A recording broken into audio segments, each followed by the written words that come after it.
去年丹那市风台扫过台湾，其中这台南密密麻麻变做是重灾区，真侪这厝遐是拢找甲歹歹去，出现真侪歹去的水雷倒帮，也因为这水雷倒帮呢有毒，袂当乌白乱弹，就爱专业的人士来处理。民间呢有业者到开发查报系统，配合着空气机来比对规划清温，增加处理效率。 遮害去的石棉遐水雷倒是去年互丹那市风台扫害去的。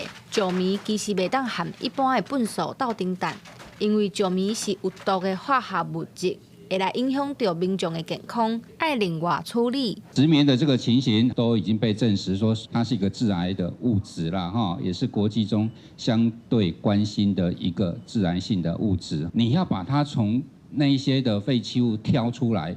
足歹挑出来，因为丹那市风台对南边扫起来，所以台南市重灾区大量废弃的石棉遐，互灾后复原变成一个大挑战。有民间企业发现传统的清理方式伤了工，所以和台南环保局合作开发查报系统，协助民众通报。环保局则透过空气机来比对，规划要安怎清温，增加处理的效率。有一个想法，为什么我们 不能用更聪明的方式？那这样的用一些系统，用一些自动化，那其实可以省掉大家很多的时间。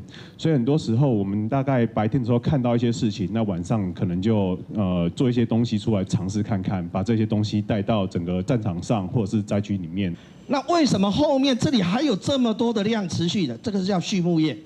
你如果当时没有破的，你还在养猪的，哦，不会很紧急的，你就先放在屋顶。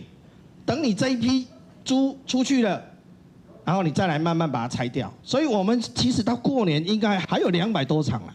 环境部表示，面对复杂的环境议题，毋是单一一个部会会当应对的。希望透过这个例，增加公部门和民间做伙合作。若是以后有类似的代志发生，会当有更较侪专业热心的民众投入，斗阵来守护咱的环境。记者陈心东、王志光台北报道。